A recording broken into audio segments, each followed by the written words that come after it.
Hello, and welcome to CrowdStrike's fiscal second quarter 2026 financial results conference call. At this time, all participants are in a listen-only mode. After the speaker's presentation, we will conduct a question and answer session. Please be advised that today's conference is being recorded. I would now like to hand the call over to Maria Riley, Vice President of Investor Relations. Maria, please go ahead. Good afternoon, and thank you for your participation today. With me on the call are George Kurtz, Chief Executive Officer and founder of CrowdStrike, and Burt Podbere, Chief Financial Officer. Before we get started, I would like to note that certain statements made during this conference call that are not historical facts, including those regarding our future plans, objectives, growth, including projections, and expected performance, including our outlook for the third quarter and fiscal year 2026, and any assumptions for fiscal periods beyond that are forward-looking statements within the meaning of the Private Securities Litigation Reform Act of 1995. These forward-looking statements represent our outlook only as of the date of this call.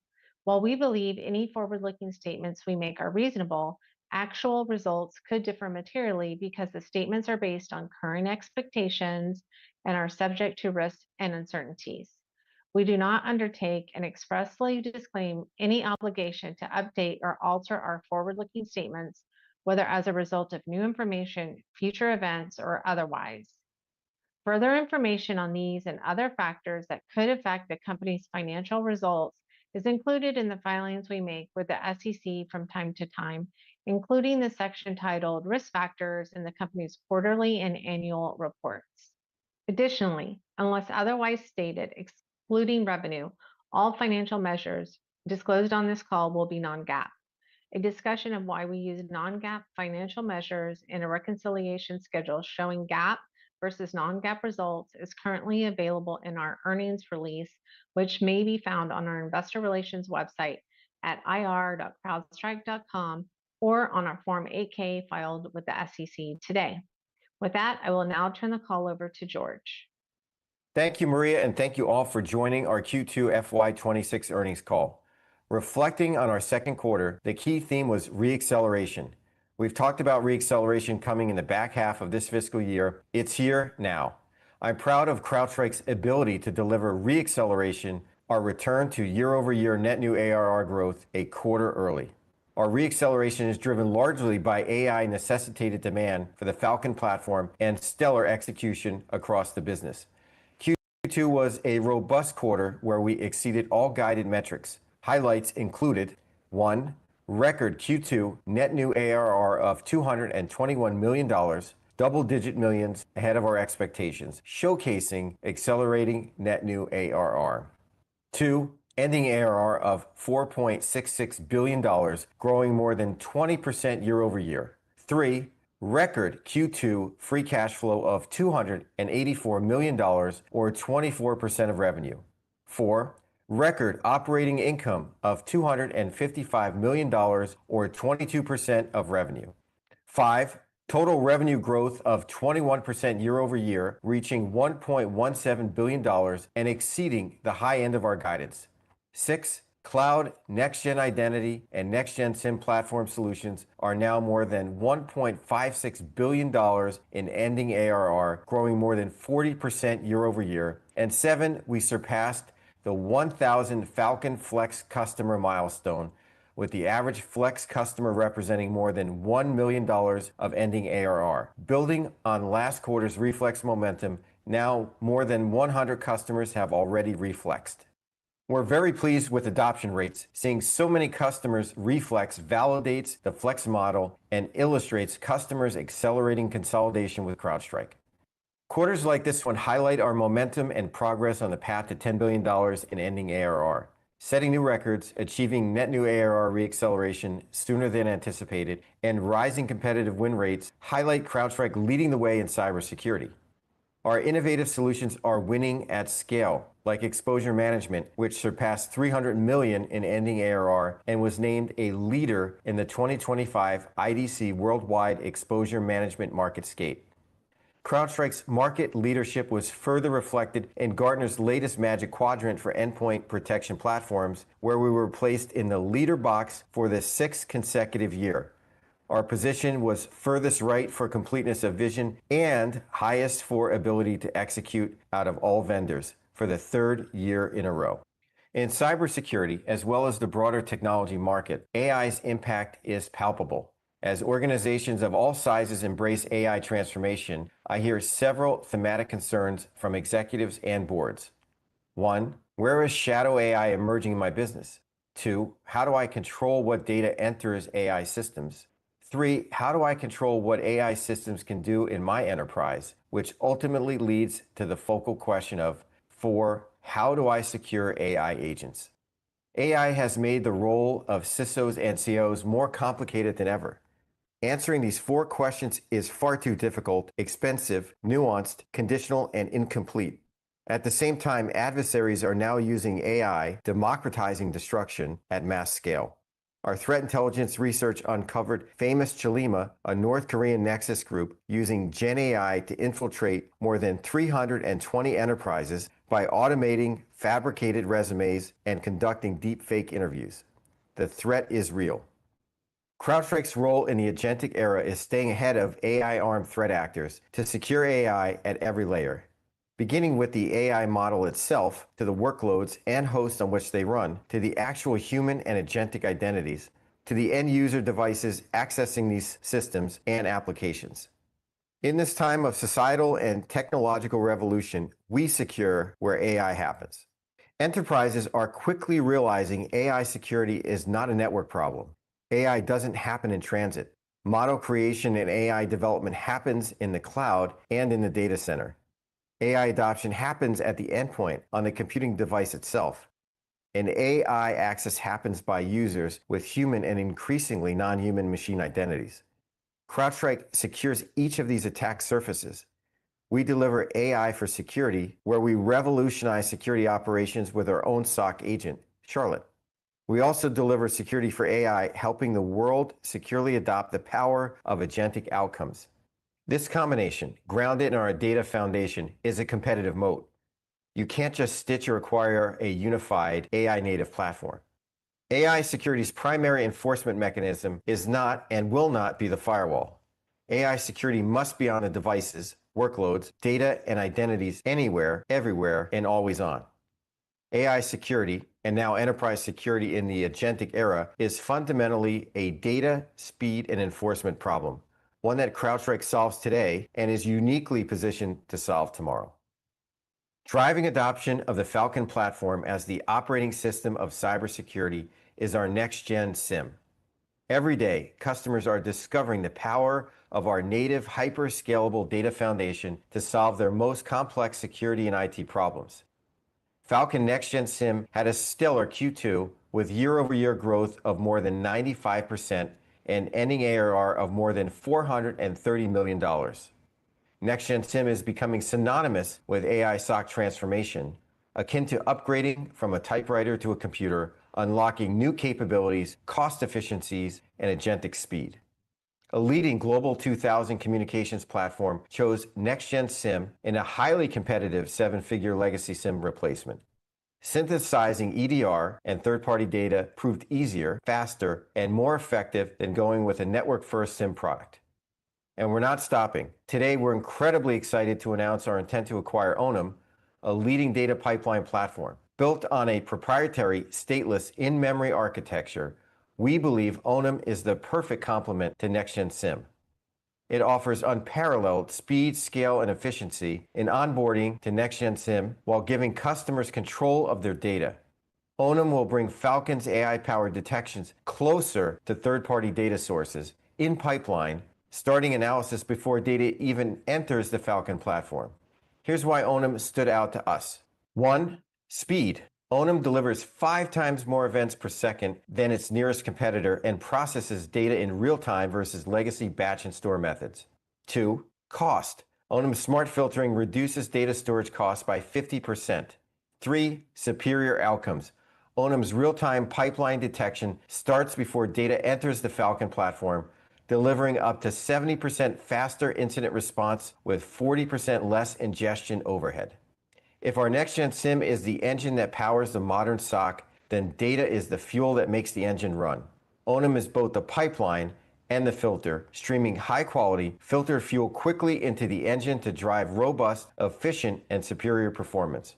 With Onum, CrowdStrike will align with each stage of the AI lifecycle: ingestion and detection of data, filtration and optimization of data, as well as actioning and enforcement to produce high-fidelity, autonomous outcomes across security and non-security use cases.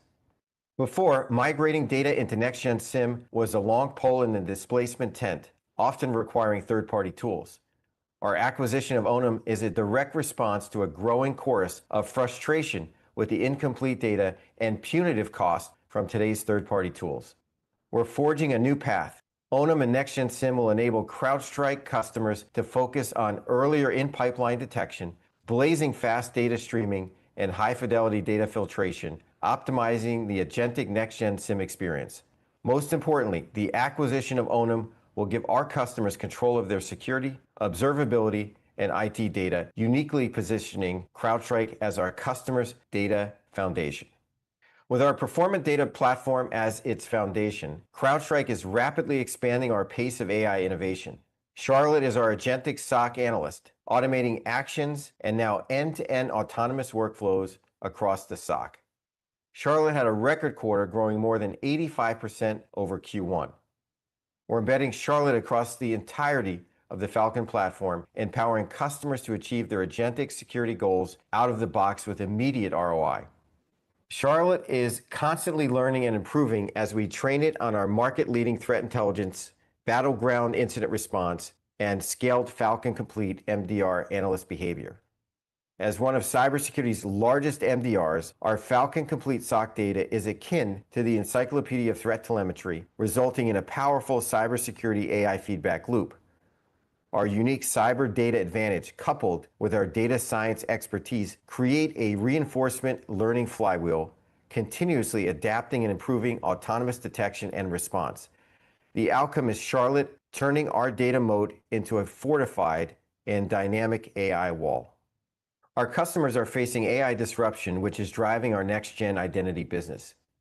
As agentic identities proliferate, customers require an identity security solution to safely leverage agentic AI, preventing exploitation, misuse, and breaches.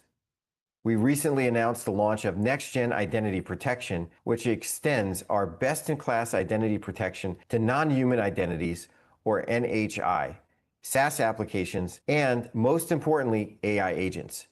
Including Falcon Shield, our next-gen identity protection business exceeded $435 million of ending ARR in Q2, growing more than 21% year over year.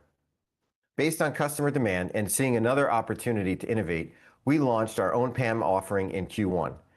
Elevated uncertainty around the future of legacy PAM tools is driving heightened interest in our next-gen PAM solution. Driven by the excitement for next-gen identity protection and next-gen privileged access, these new solutions significantly expand our identity opportunity. A leading global consulting firm decided to replace their legacy PAM after years of frustration with cost, limited efficacy, and point product woes. Our ability to deliver privileged account password rotation, privileged user identification and risk assessment, privileged escalation detection, user risk profile insights, and flexible MFA controls for different departments helped this customer consolidate with confidence. With nothing new to deploy, this customer seamlessly met all device trust, escalating privilege, and cyber insurance requirements. Moving to our cloud business, the rapid adoption of AI has placed a spotlight on the importance of securing cloud infrastructure at runtime. While out-of-band posture tools can lend an overall view of security health, they are incapable of stopping breaches. CrowdStrike is a leader in cloud runtime protection, with the largest and most sophisticated enterprises trusting us to protect their most critical production environments. With the need to secure AI as a backdrop, we delivered impressive net new ARR in cloud this past quarter.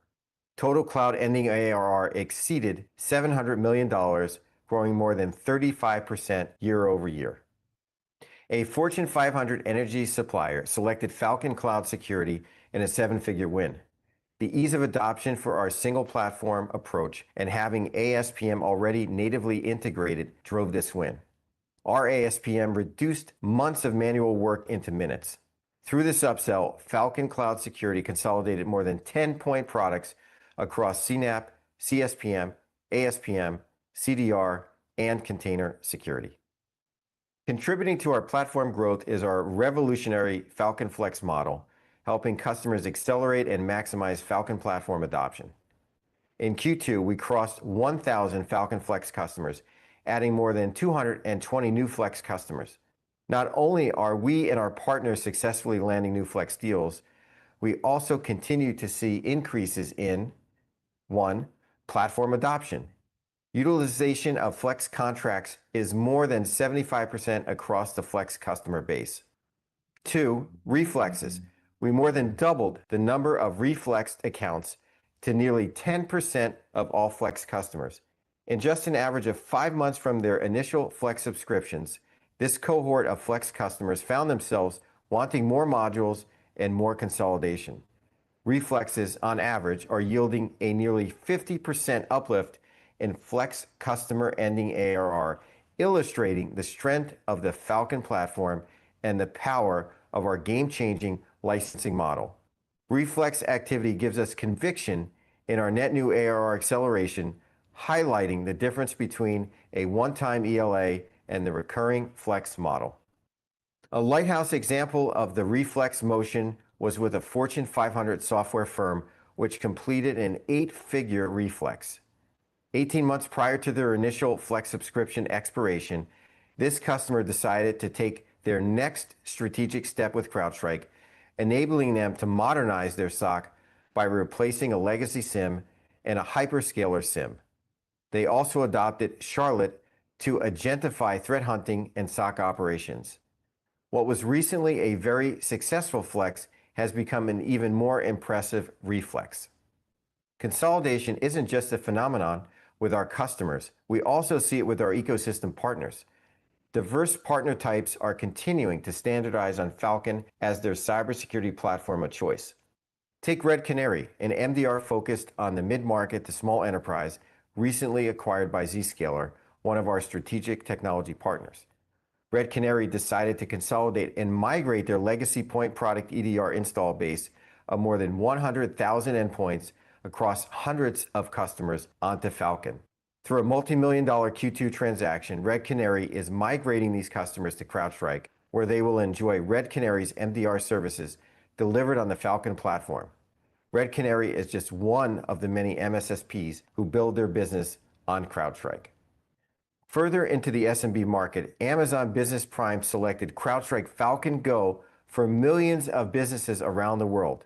Business Prime members now receive Falcon Go as part of their subscription, opening a significant sub-100 user TAM. This partnership highlights our ability to strategically monetize new markets and migrate underserved segments from legacy ineffective technologies. And lastly, industry stalwarts like NVIDIA continue to choose CrowdStrike as their cybersecurity partner of choice. With our recently announced integration of Falcon Cloud Security with NVIDIA Universal LLM NIM microservices and NeMo Safety, NVIDIA customers now benefit from full AI lifecycle protection for over 100,000 LLMs through Falcon. Partners sourced over 60% of Q2 new business, highlighting our ecosystem's competitive advantage and leadership across all customer segments. I started my remarks talking about acceleration. AI is accelerating every aspect of our society and revolutionizing the way we work, but it's also accelerating the adversary. I know all too well that there is no peacetime in cybersecurity. The adversary never rests. The world is soon to embark on the largest arms race ever, the arms race over AI superiority. The world's AI infrastructure necessitates protection from development to deployment, from cloud to endpoint, and from human to agent. CrowdStrike isn't just a passenger in this revolution, we're driving it. We're becoming the foundation of our customers' AI future, delivering the security platform that makes AI transformation possible. Looking forward, AI-driven market demand and customer-driven consolidation, brought together by our revolutionary Flex licensing model, drive my belief in sustained growth. In light of the demand environment and our platform superiority, Our guidance now assumes back half net new ARR will grow at least 40% versus last year. With that, I'll turn the call over to Burt Podbere, CrowdStrike CFO. Thank you, George, and good afternoon, everyone. We delivered a strong second quarter, exceeding expectations across all guided metrics. We achieved record Q2 net new ARR of $221 million and net new ARR re-acceleration a quarter ahead of our expectations, growing ending ARR to $4.66 billion, up 20% over last year. Market demand for our AI-native Falcon platform and Falcon Flex subscription model drove strength across the business. The number of deals with total deal value over $10 million doubled year over year, and we reached a new milestone of 800 customers with ending ARR exceeding $1 million. As George highlighted, customers are increasingly consolidating their security operations onto the Falcon platform as they modernize their security stack for the AI era. This momentum is reflected in our module adoption metrics, with 48%, 33%, and 23% of subscription customers adopting 6, 7, and 8 or more modules, respectively. Most notably, among our customers with over $100,000 in ending ARR, we reached a new milestone with 60% adopting 8 or more modules, demonstrating the power of our platform consolidation strategy. Looking into the back half of the year, the combination of strong Falcon Flex momentum, record Q3 pipeline, and increasing demand for our AI-powered innovations reinforces our conviction in driving year-over-year growth acceleration in both net new ARR and ending ARR. Moreover, we have a clear line of sight to well exceed the $5 billion ending ARR milestone by fiscal year end, achieving the ambitious goal we set in 2022 as we execute on our path to $10 billion in ending ARR by FY31.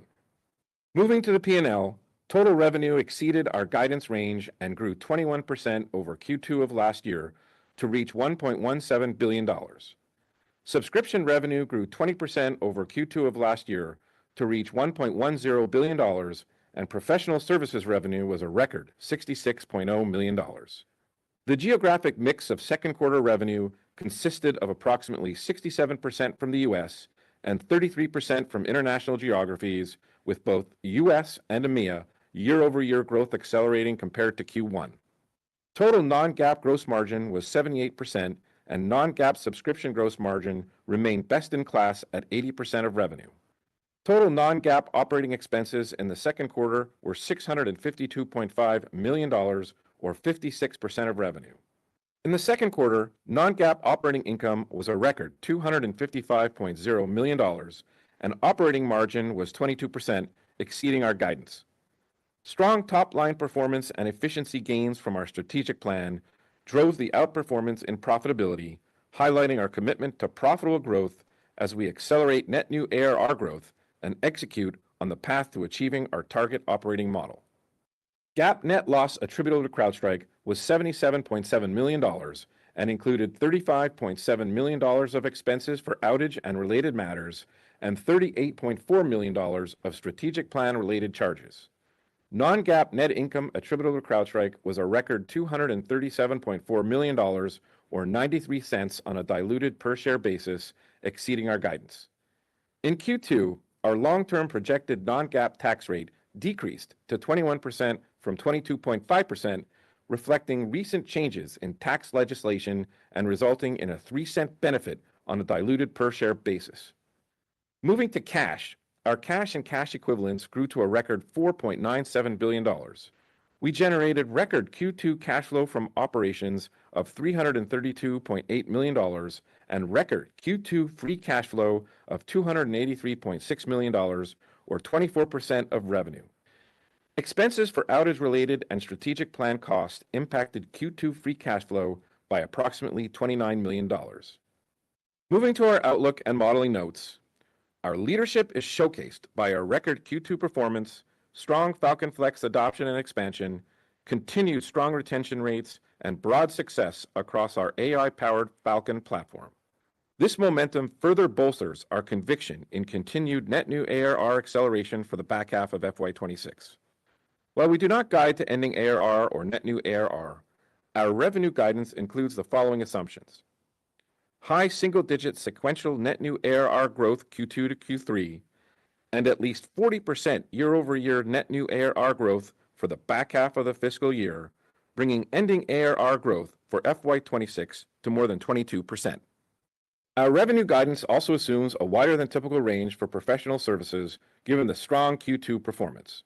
Additionally, as we discussed last quarter, as a result of our successful CCP and related partner programs, our ARR to subscription revenue assumptions includes a separation of $10 to $15 million per quarter through Q4. When this impact begins to subside, we ask that you please reflect this when updating your models. Moving to cash, payments related to strategic plan costs are expected to be de minimis in Q3, and we expect to make Q3 cash payments of approximately $51 million in connection with outage-related costs.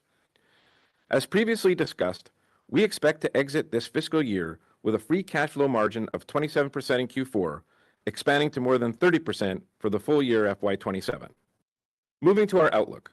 For the third quarter of FY26, we expect total revenue to be in the range of $1,208.0 to $1,218.0 million, reflecting a year-over-year growth rate of 20 to 21%.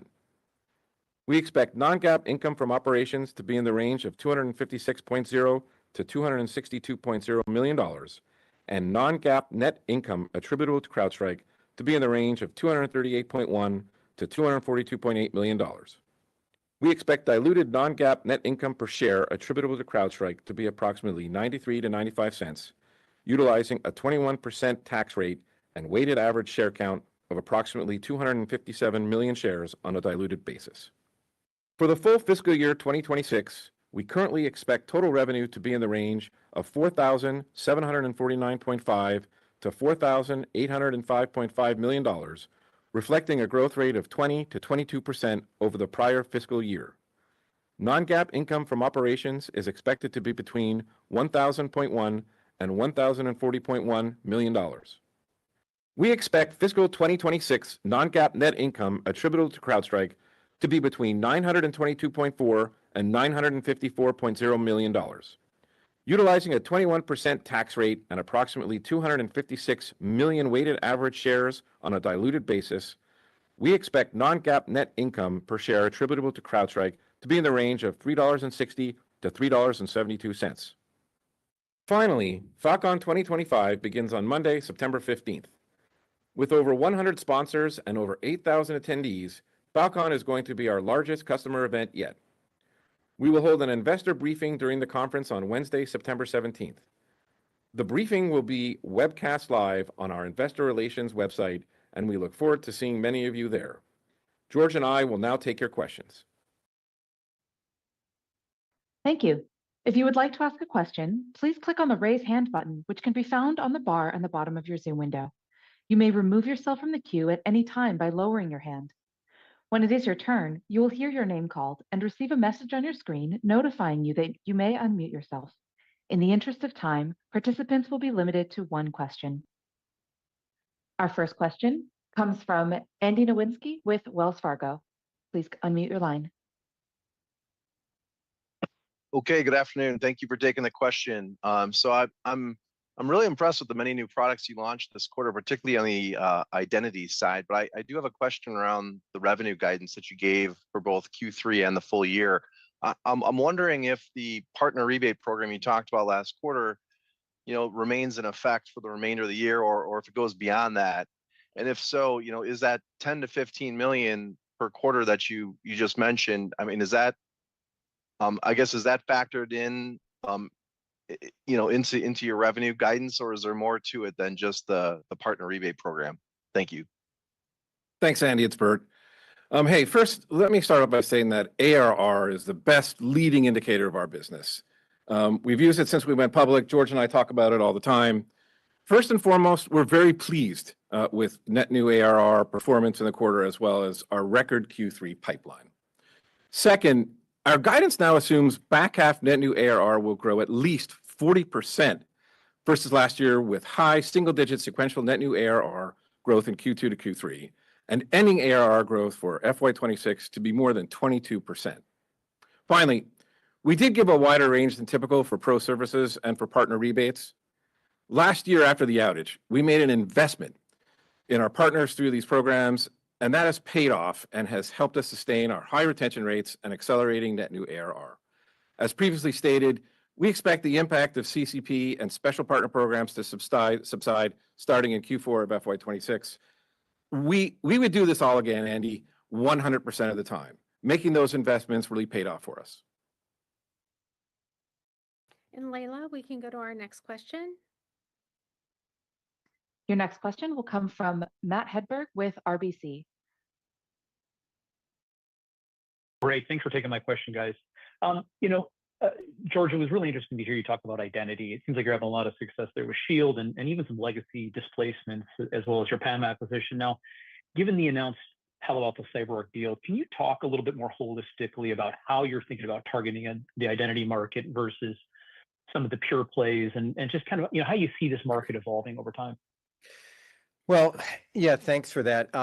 When you look at identity, this is something that we were well ahead of the curve in identifying in 2020, which is why we did the Preempt acquisition.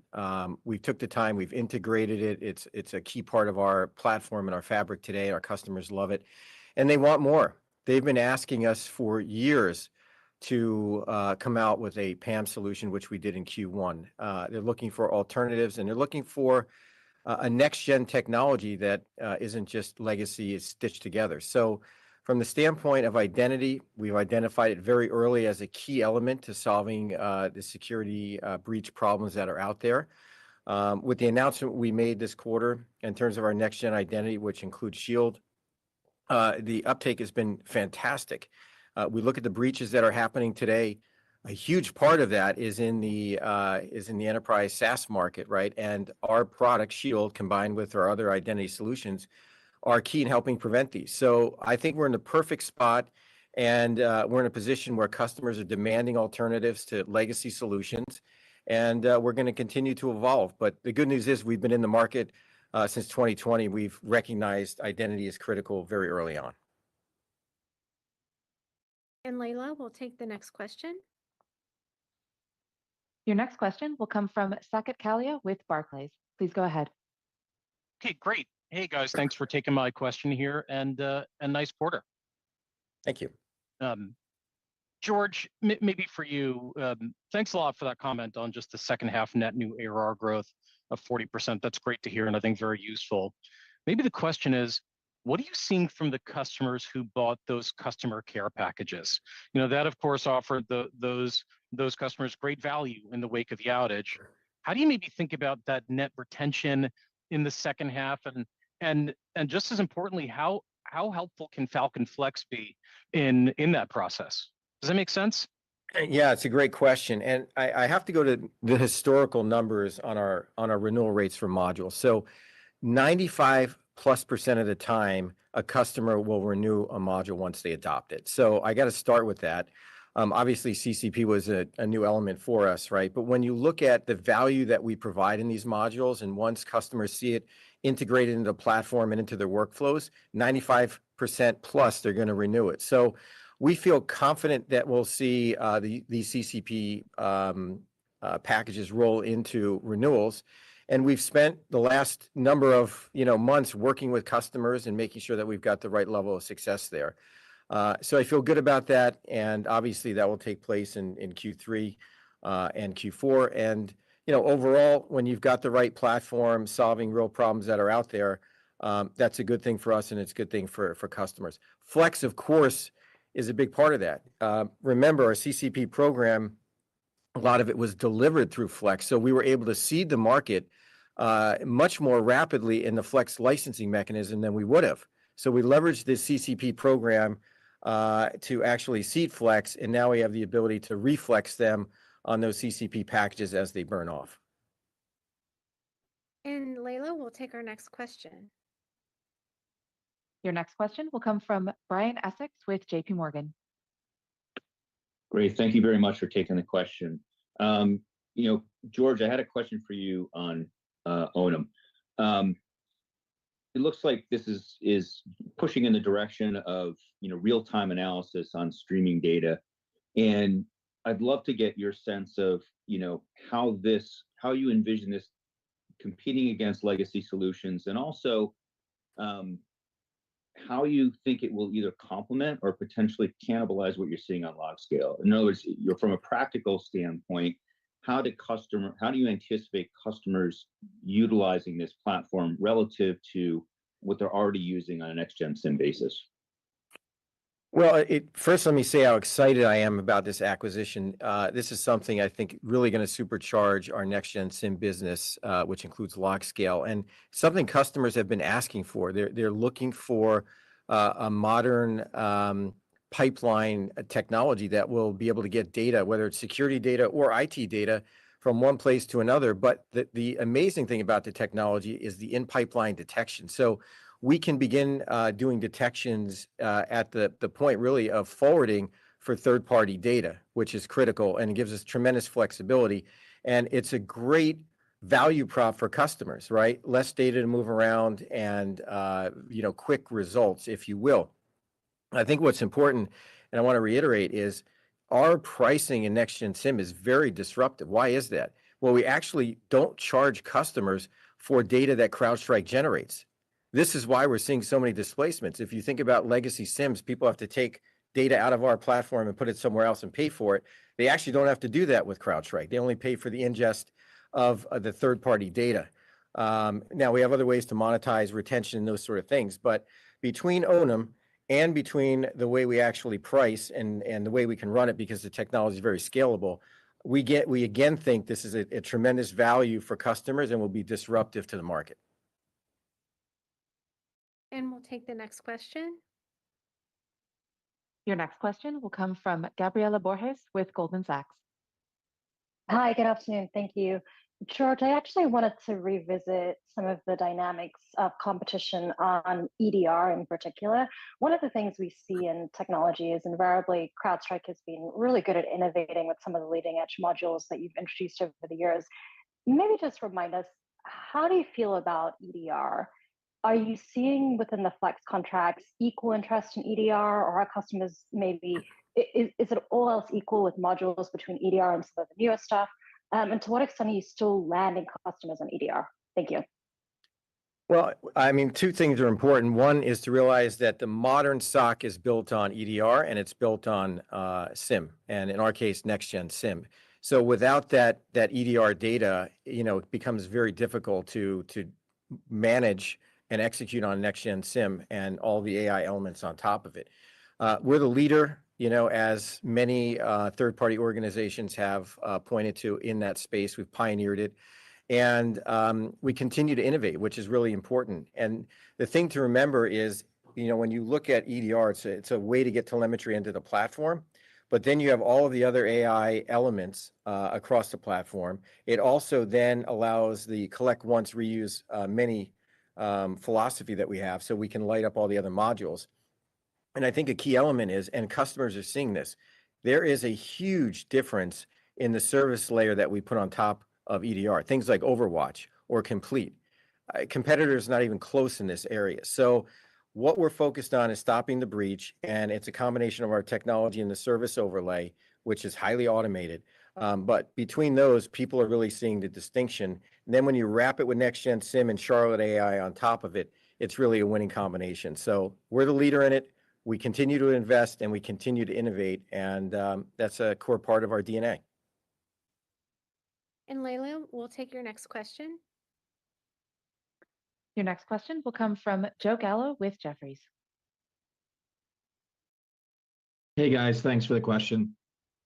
It was awesome to see the $700 million in cloud ARR growing 35%. Can you just talk through an update on that competitive environment? Has that stabilized, and where are customers in the journey to vendor consolidation for cloud security? Thank you. Sure, it's still in the early days. When you look at cloud security, there are really two paths to go down, right? CSPM, which is really more of a kind of a vulnerability exposure policy, doesn't really do any enforcement. And that was an easy button for a lot of customers, and certainly vendors had success in that area. I think what people have realized as the market matures a bit is you really need cloud workload protection, which is something that CrowdStrike helped to pioneer. And we have leading technology in that area. So when you combine that with ASPM, right, or DSPM, or SaaS security posture management, and all of the other technologies. We have a very fulsome offering underpinned by cloud workload protection. So given the disruption in the market, we've seen tremendous interest and conversions with customers. So still very early innings, but we are very excited about being one of the largest cloud security providers in the market by revenue. And we continue to invest and innovate there. And I think it's a perfect time, given the market dynamics, to take advantage of it. And Layla, we'll take the next question. Your next question will come from Mike Cikos with Needham. Mike, your line is open. Feel free to unmute. Layla, maybe we can go to the next question and come back to Mike. Sure. We'll go to Tal Liani with Bank of America. Yes. Hi, can you hear me? Yes, hi, Yes. Tal. Perfect. Hi. So if you wouldn't tell me that ARR is going to grow 40% a year, 40% year over year in the second half, I would have told you that growth is clearly decelerating, because you're growing, ARR is growing on a constant basis, 5%, around 5% a quarter on a sequential basis. And that translates into deceleration on a year-over-year basis. You started with about 32% last year, and every quarter it slows down to about 20.5%. But now you're giving this guidance of 40% growth in the second half. And the question is, what drives it and how sustainable is it? So when you think kind of beyond just the year-over-year impact of the CCP, sorry, and the what happened last year, how sustainable is this acceleration of growth? Thanks. Yeah, I'll start and then George could kick in. So there are a lot of factors that give us confidence in the back half. We talk about, how we're a consolidator that continues, AI, that's a big piece of who we are. And I think that when you combine those two with the strength of the platform, these are the things that give customers confidence in going with us. Certainly as we've moved through, our journey, the biggest piece that I see out there for us in terms of how we're going to continue to re-accelerate growth is this opportunity for customers to lean in more with us with Flex.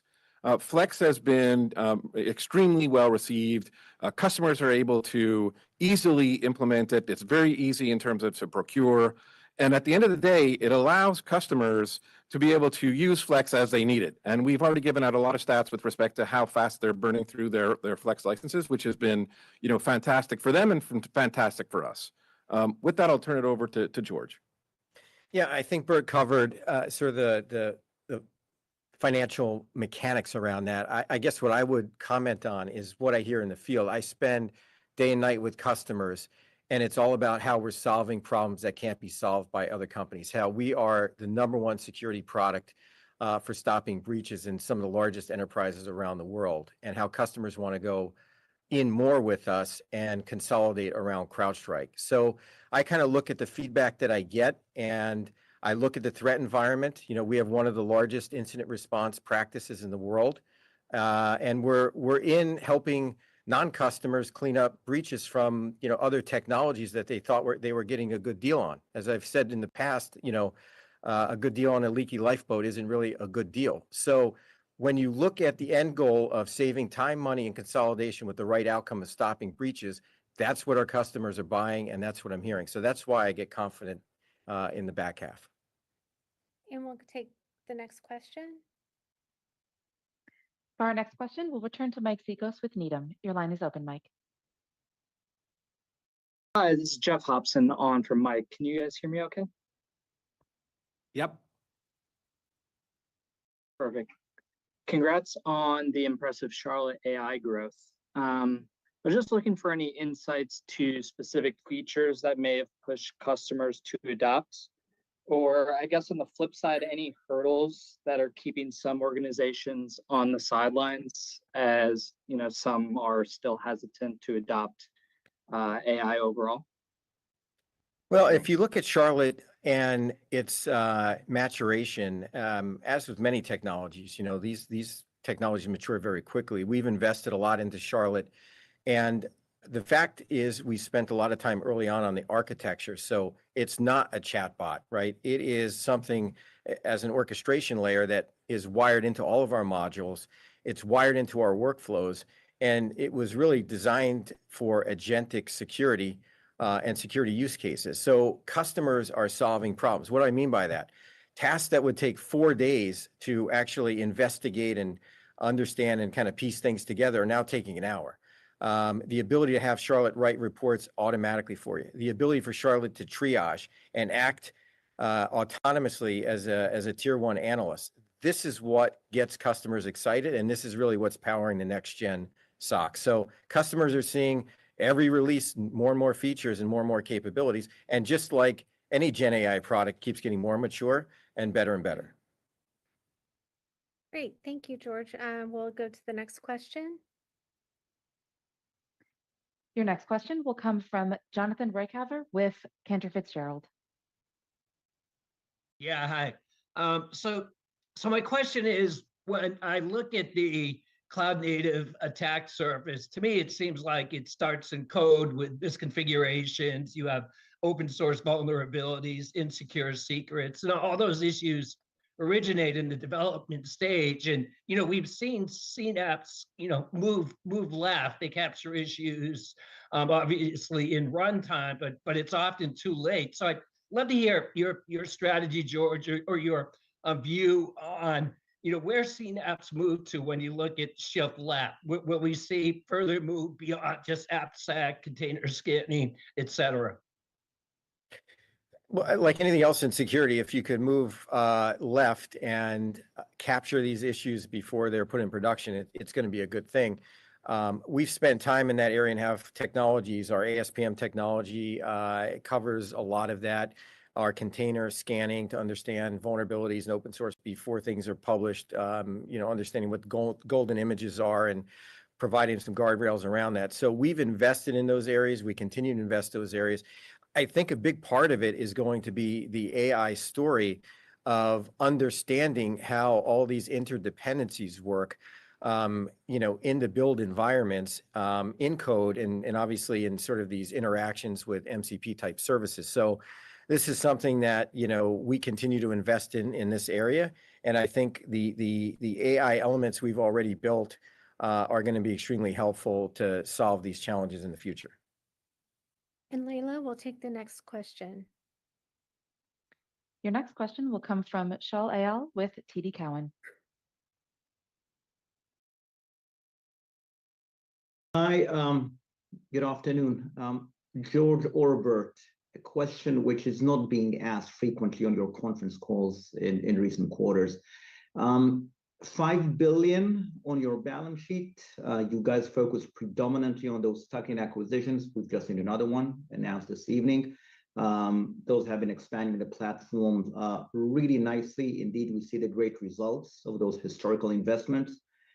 It would appear as if nothing transformational is on the horizon, and indeed, there's no need for that right now. What's the current thinking of that utilization? Pretty much steady as she goes, more tuck-ins.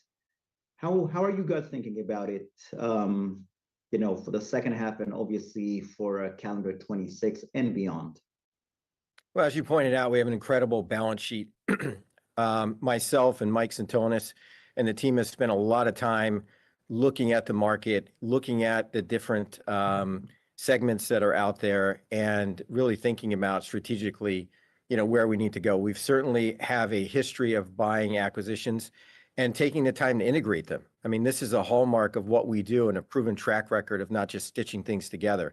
So we're very thoughtful about these acquisitions. We have a certain sweet spot, which you've seen. Doesn't mean that we can't, go outside of that, but we've got to find the right team, the right technology, the right company that makes sense for CrowdStrike. So our number one goal is to be thoughtful, make sure that it's a fantastic user experience for our customer. And, we're not just trying to buy ARR for the sake of ARR. It's got to make sense, and it's got to be something that we can execute on and feel really good about. And with that, we'll take our next question. Our next question will come from Ittai Kidron with Oppenheimer. Hi, guys, and congrats again on a good quarter. I wanted to go back to Gabriela's question on your core EDR business. If you take a look at your ARR and you exclude your Fab3, your SIEM identity and cloud security, and you look at the ARR growth of your core business, it seems like it's significantly decelerated. It was growing 18% plus a year ago. It's growing 11% now. How should we think about your core business growth going forward? Do you expect stability there? Are there any potential accelerators in that business, or just given the size, we should expect that business to continue to decelerate going forward? Yeah, I don't look at it as core. I look at it as platform, and the platform piece actually sets up all the other modules. So when you look at the three that you just articulated, whether it's identity, cloud, next-gen SIEM, it's all predicated on getting the telemetry into the cloud, which starts with EDR. So, we feel really good about that. And I think when you look across the entire platform, you need to look at it as a platform, not, separate kind of things out. But from my perspective, we continue to innovate there, and we continue to win. We continue to drive new business. And I think people, again, looking for the best technologies with the right outcome, stopping the breach, choose CrowdStrike. And that's what we've seen time and time again. And we'll take the next question. Your next question will come from Roger Boyd with UBS. Can you hear me okay? Yes. Awesome. Thanks for taking the question. George, I wonder if you could compare and contrast your businesses in SIM and identity. Both are roughly similar scale, but the growth rates are pretty different. How much of that difference would you attribute to the M&A disruption you've seen in the SIM market? And given what's happening in the identity market, as well as your expanded portfolio there, what's the level of conviction in reaccelerating that identity business from here? Thanks. Sure. Well, identity is a key area for us, as I talked about. Obviously, we've got the next gen offering that we announced, and I guess the positive news is that identity was a very popular choice for CCP packages. So you'll see a little bit of impact from that. So I think when you look at identity, it is something that is going to be continue to be adopted by customers. There's still a lot of white space out there, and I think when you look at the SIM market itself, we're in the perfect spot. Customers are coming to us. They've come to us for years saying, we want something different. We're locked into a vendor. We're being charged too much. Give us something that's better, faster, cheaper, that's integrated into your platform. And as I mentioned earlier, it's pretty disruptive. Customers are not paying to take data out of our platform and putting it somewhere else. They actually get it, and they're only paying for data they put in. So I feel really good about both of those businesses. And again, when you put them together and you look at how we're solving problems, identity, next-gen SIM, cloud, I mean, these are all critical elements, to the future of the company. And I think we've got really good performance around it. And we will move to the next question. Your next question will come from Jonathan Ho with William Blair. Hi, good evening, and let me congratulate you on a strong quarter as well. When we look at cybersecurity to protect agentic AI, you have many of the pieces to help customers solve the AI challenge, yet spending in AI remains fairly fragmented. What are customers buying today? And specific to agentic AI, what categories are you most excited about right now? Well, certainly customers in the early journey of how they leverage AI, and it's moving from, hey, this is really a cool technology, to how do we implement it and implement it securely and do it in a way that actually accrues value back to the business. If we believe in AI, and we think there's going to be more AI in the future, in the next year, 3 or 5 years, then security is a necessity. You're not going to have more AI without security. And what that looks like is everything from helping organizations create secure models, to deploying those models, to creating guardrails, to creating visibility into these AI agents and protecting them. If you look at what CrowdStrike does, we're the leader in agent security and protecting computers and workloads, right? Which is essentially protecting users, identities, data, workflows. An AI agent is just a superhuman. So we're in the perfect situation to be able to capture protecting all of these super AI agents in the future. And that's a big part of our strategy. So we're working on what's here today, and we're also working on the future of protecting these agents. And we will move to the next question.